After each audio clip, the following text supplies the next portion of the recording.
When you Chapter 4, Your Vibes Speak Louder Than Your Words. The first few chapters of this book introduced the concept that your inner stories and ideas have been creating your reality.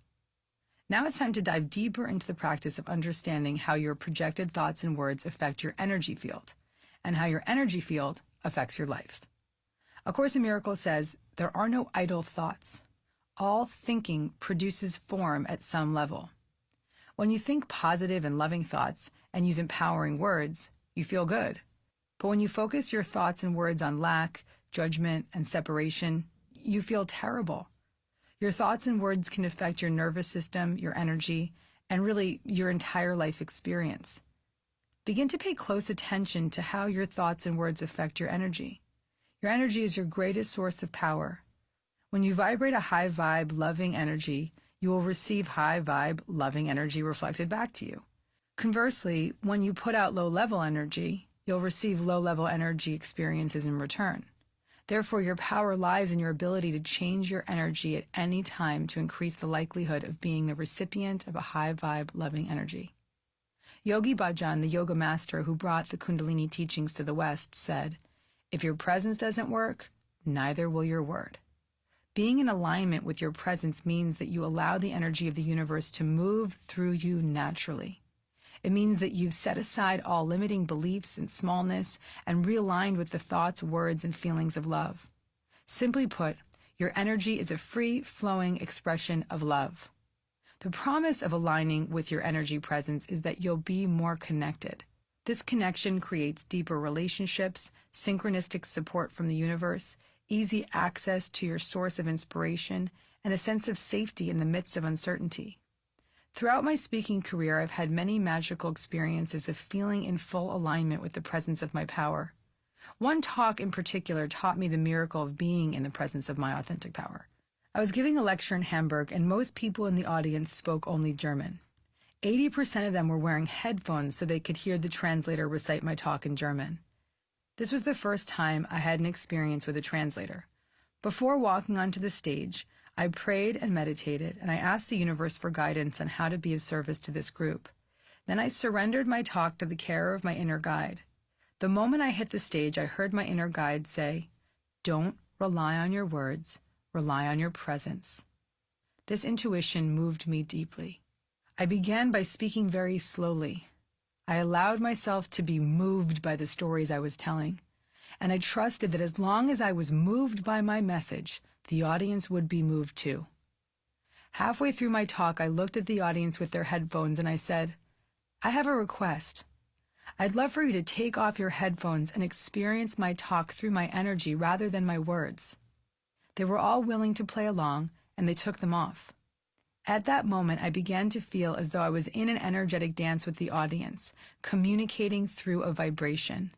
I noticed people crying and reaching into their bags for tissues. Even without the translation of the words, they were able to feel the vibration of my intentions. I completed my talk, and not one audience member had put their headphones back on. The next morning, I flew to London for another scheduled talk. I was the closing speaker at the end of a full weekend event. The audience had seen dozens of speakers from Saturday morning through Sunday afternoon. By the time I hit the stage, they were exhausted. To make matters worse, I arrived late to a green room packed with people. Rather than excusing myself to meditate in privacy, I stuck around to chat and became distracted by all the other speakers. And suddenly I was shuffled onto the stage to give the closing talk to a tired group that was ready to head home. Because I hadn't properly prepared my energy, coupled with the low energy of the audience, I wound up giving a disappointing presentation. It wasn't that I didn't hit my points or follow my outline. I did. The issue was that I hadn't tuned into the energy of the universe to teach with my presence. Remember what Yogi Bhajan said, "If your presence doesn't work, neither will your word." That day I made a commitment to myself and to my lecture audiences that I would never step on a stage without my connection to my presence. Universal lesson. When you experience someone's true presence, you are reminded of your own. To ensure I show up for all areas of my life with my presence, I have a beautiful practice of releasing fear and aligning with love. Here's how it works. Step 1. Get out of the way. The greatest block to our presence of love is the presence of fear. When our fearful thoughts take over, we get caught up in the littleness and cut off our connection to our power. I often get caught up in a thought and let my mind wander into littleness of fear. I sweat the small stuff big time. I'll obsess over a flight schedule that's months away, or I'll lock into a fearful story about something that could go wrong with an email broadcast. So what do I do when I'm caught up in my crazy? I recognize the chaotic thoughts as my resistance to love. I witness the thoughts and remember that they are blocking me from my true connection to the universe. Then I get out of the way. Through prayer, I allow the loving energy of the universe to guide my thoughts from littleness and doubt back to love. I use this prayer. I step back and let the universe lead the way. This prayer immediately releases me from meaningless mind wandering and brings me back to the presence of my power.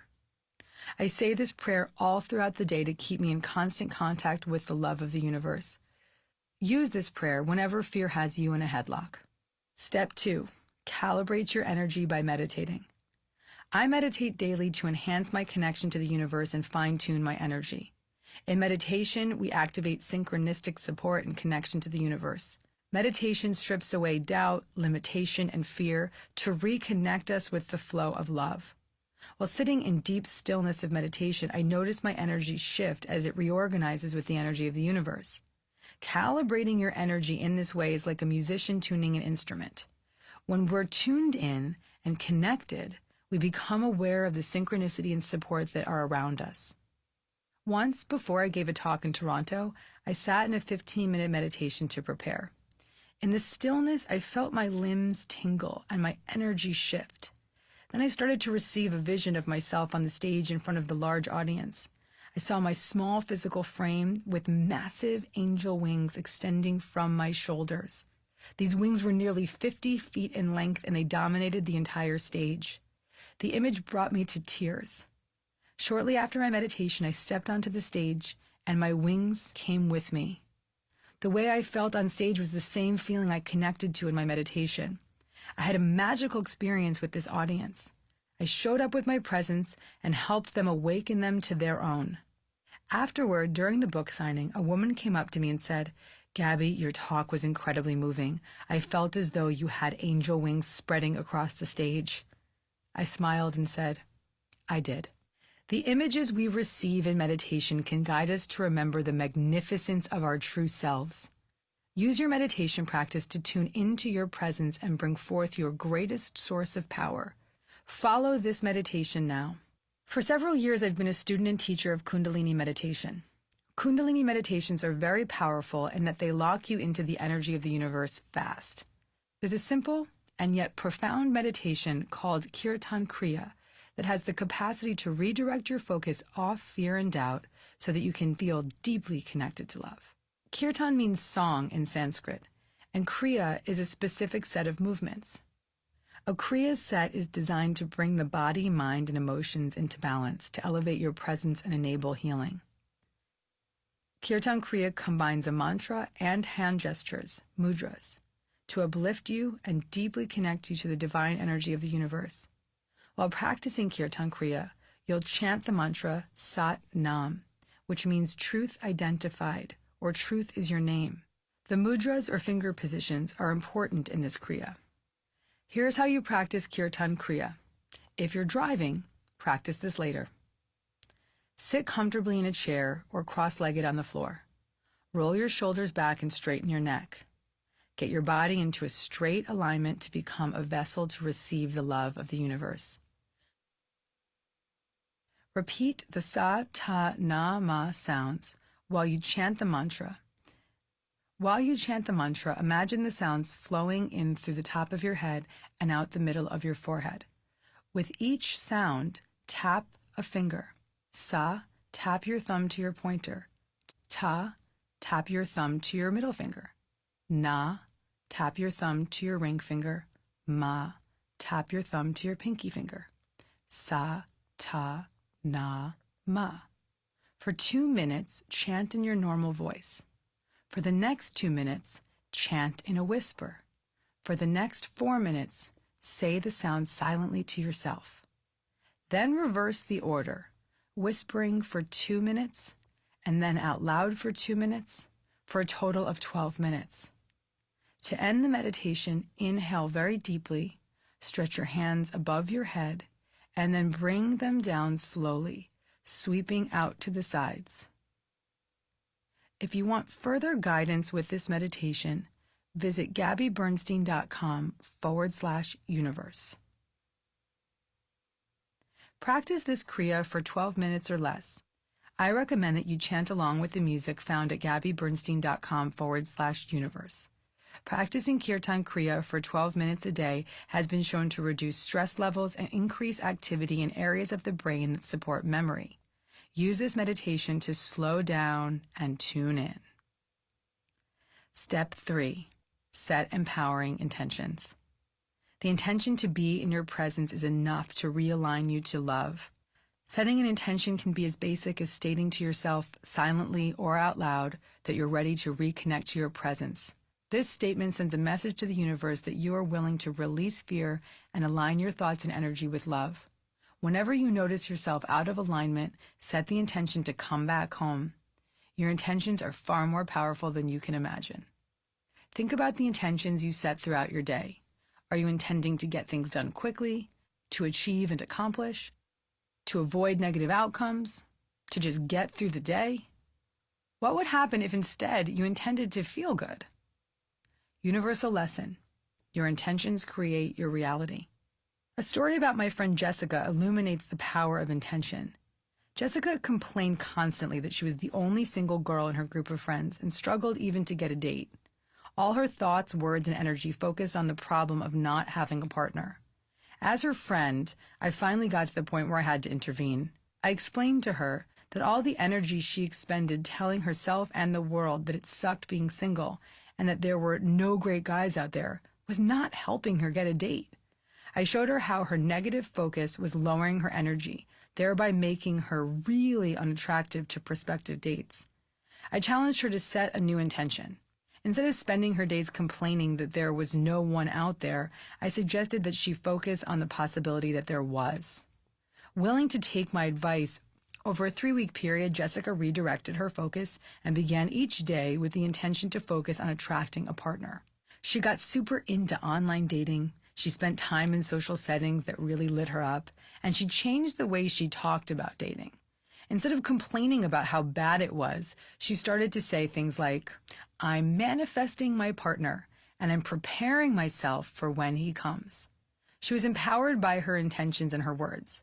Within a month, she landed 2 awesome dates, and within 4 months, Jessica was in a serious relationship. Universal lesson: the universe picks up what you put out. Does Jessica's story resonate with you? In what ways are you blocking the flow of positive energy toward what you desire? If you're ready to redirect your focus, you can begin now by setting a new intention. Choose to turn your negative thoughts and energy upside down. Identify the area of your life where you've been blocking the flow of love and set a new intention. Maybe you'll intend to have more fun or to focus on what you do have rather than what you think you lack. Turn your fearful projection upside down and start extending a new perception that's backed with love. Set your new intention and write it down now. Now that you have a clear new intention, say it aloud throughout the day. When you wake up in the morning, set your intention with conviction. When you fall back into a fear cycle during the day, set your intention again. As you stay committed to your positive intentions, you'll begin to experience the energy of the universe supporting you. Universal lesson: energy flows where your intention goes. Step 4. Understand the power of joy. Empowering intentions bring us joy, and joy is the catalyst for all that is good in the world. My friend Robert Holden says, "When we commit to joy, we increase our chances for success." I love that statement. But many people have chosen, consciously or not, to lean toward fear. In some way, we get lost in the story that pain has purpose, and we buy into the belief that a meaningful life requires struggle. These limiting beliefs can have devastating consequences. In reality, the more joyful we are, the more light we shine on the world, the more power we have to express our presence, and the more positive energy we put out. That place of power is the source of energy necessary to show up and serve. the inspiration behind creative solutions for seemingly hopeless problems, and the access to generosity for giving more where there is need. Even one person's presence of joy has the capacity to leave a massive positive imprint on a local community and global landscape. The energy of peace, love, and joy has the power to shift the world.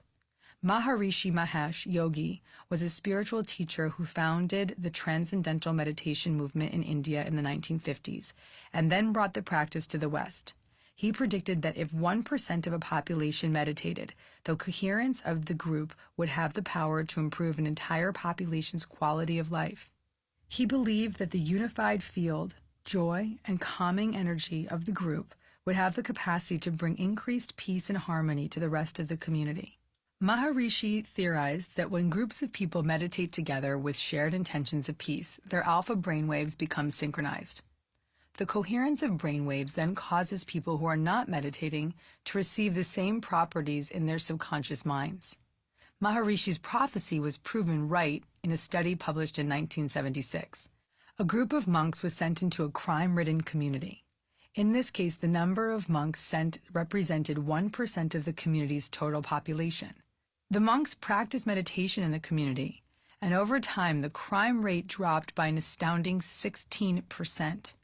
This phenomenon, the power of meditative, joyful energy to shift the energy of the collective conscious, is called the Maharishi Effect. The reason the Maharishi Effect works is because the meditating group's alpha brainwaves are functioning at a powerful level, able to permeate the atmosphere to reach people in the same geographical region, to have a positive effect on their hearts, minds, and actions. For more on this topic, see David W. Orme Johnson's 2003 article, Preventing Crime Through the Maharishi Effect, in the Journal of Offender Rehabilitation. When a critical mass of meditators come together, their practice can bring order to a society and even to an entire planet. Carl Jung, the iconic psychologist and psychiatrist, said, "Our personal psychology is just a thin skin, a ripple on the ocean of collective psychology." The powerful factor, the factor that changes our whole life, which changes the surface of our known world, which makes history, is collective psyche. A collective psyche moves according to laws, entirely different from those of our consciousness. Deep within our own awareness, we have a direct line to the unified field of energy. Through prayer, meditation, positive intentions, and joy, we can enliven that field and create a ripple effect of peace in the world. If you make joy your priority and tune into this joy daily through your meditation, not only will you feel deeply connected, you will also have a huge impact on the people and circumstances in your life and the lives of people you don't even know. You have the power to be a spiritual activist. Through your positive energy, you can bring forth a great healing to everyone around you. The energy we put out is either polluting the planet or healing it. Which do you choose? Universal lesson. When you're in a state of joy, you leave a positive imprint on every being in the world. You have a variety of mindful tools you can now call on. Use the tools from the first 3 chapters to shift your perceptions, and use this chapter's new practices to cultivate the presence of joy, happiness, and peace in your life. This will strengthen your faith in the universe and bring forth the power of your presence. Once you tap into this power, you will start to notice real change. People will want to be around you. They'll feel elevated in your presence, possibly without even knowing why. You'll be more vibrant and energetic and more attractive in all ways, even smarter and sharper, and you'll feel it too. Most important, you'll feel a sense of power in a world that all too often makes us feel utterly powerless. When the tragedies of the world seem overwhelming, you'll now recognize this feeling as a separation from love of the universe. By meditating and activating your alpha brainwaves, you send loving vibrations to the world, dissipating the separation to co-create on the following questions. Jot down your answers in the space below or in a notebook. What brings you joy? How can you proactively create more joy in your life? How can you bring joy to the areas of your life that are not joyful? What would your life be like if joy were your priority? I spent decades leaning toward fear, but as I progressed in my spiritual path, I began to think, What would my life be like if I just leaned toward joy? This question led me to conduct a personal experiment. I started to measure my success based on how much fun I was having. I went on a quest for fun. I began test driving new hobbies, laughing at my small-minded thinking, and going out of my way to seek joy in all situations, especially the more difficult areas of my life. Whenever I'd notice myself getting stuck in a negative story, I'd challenge myself to try to see it with the joyful perspective. I'd say to myself, what if I just chose for this to be fun? Asking myself that question in any given moment immediately catapulted me back into a place of joy. Seeking joy doesn't have to come only from new hobbies or fun experiences. Joy can come from a decision to have more fun. You don't have to struggle to make your life more joyful. Joy is a choice you make. Here's an example. Let's say you hate being stuck in traffic. Goes for most of us, right? This is a situation that you're usually powerless over. You need to get where you're going, and you're slowed down by outside circumstances. In this instance, you have two choices. The first is to sit in traffic totally pissed off, silently or loudly, cursing the cars next to you and honking your horn. This negative attitude makes you frustrated and may even cause a fender bender because you're so angry behind the wheel. Does this scenario sound familiar? Now let's take a look at option 2. You're stuck in traffic, and you take a moment to witness your frustration. Instead of flipping out, you say a prayer. Universe, thank you for helping me find joy in this situation. In an instant, you begin to lean toward joy. Instead of focusing on all the reasons that you hate being stuck in traffic, you choose to seek ways to make it fun. You play the audiobook you never have time to listen to, or you call a friend you haven't spoken to in weeks. Your decision leads you to experience joy in a seemingly joyless situation. Then the time flies by, and before you know it, the road is clear. This lesson may seem obvious, but it can be surprisingly hard to grasp at those times we need it most. Leaning toward joy is not our default, but the more we practice this principle, the more natural it becomes. You have the power to shift the energy of a tormented relationship, change the vibe in your office, or heal your perception of yourself with one choice, the choice to lean toward joy.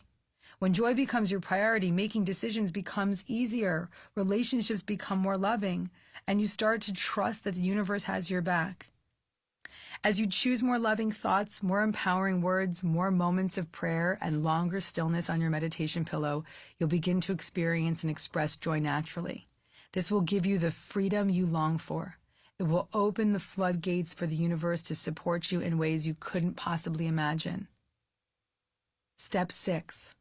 Celebrate the support from the universe. When you're connected to your joyful presence, you attract support from the universe. For instance, after my talk in Toronto, when I felt my angel wings on the stage, I went to the green room to gather my belongings and head to the airport. The only people left in the green room were my friend Julie, her husband, and me.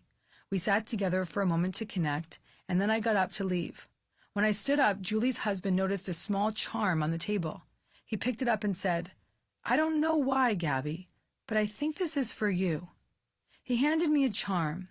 It was an angel wing with the word receive on it. I said to him, "Yes, I do believe this is for me." I trusted that the charm was a gentle reminder that my commitment to the universe was being recognized. I returned to Toronto 1 year later to give another talk. After the talk, a young woman ran up to me and said, "Gabby, I'm so happy you came back to Toronto. I saw you last year. I left you a gift with one of the stage managers. It was an angel wing that said receive on it." I gasped. In that moment, I embraced the true meaning of living in my presence and accepting support from the universe. The angel charm was no happy accident. It really had been mine all along. These types of experiences become the norm when you fully surrender to the presence of the universe and allow it to move through you.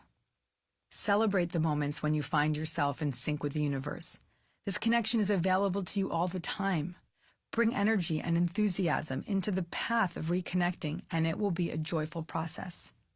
Let's recap the lessons from this chapter. Get out of the way of the loving flow of the universe. Use this prayer to realign yourself with the energy of the universe and set the process in motion. I step back and let the universe lead the way. Calibrate your energy through meditation. Your meditation practice recalibrates your energy back to the frequency of love. Set the intention to connect to your presence. Energy flows where your intention goes. Each day you can set new and powerful intentions. Be unapologetic about what you desire and trust that what you focus on will grow. Understand the power of joy. Remember that joy is the catalyst for all that is good in the world. Lean toward joy and you will be led. Stay committed to joy no matter what. Celebrate the support of the universe and enjoy the synchronicity, guidance, and gentle reminders that you're on the right path.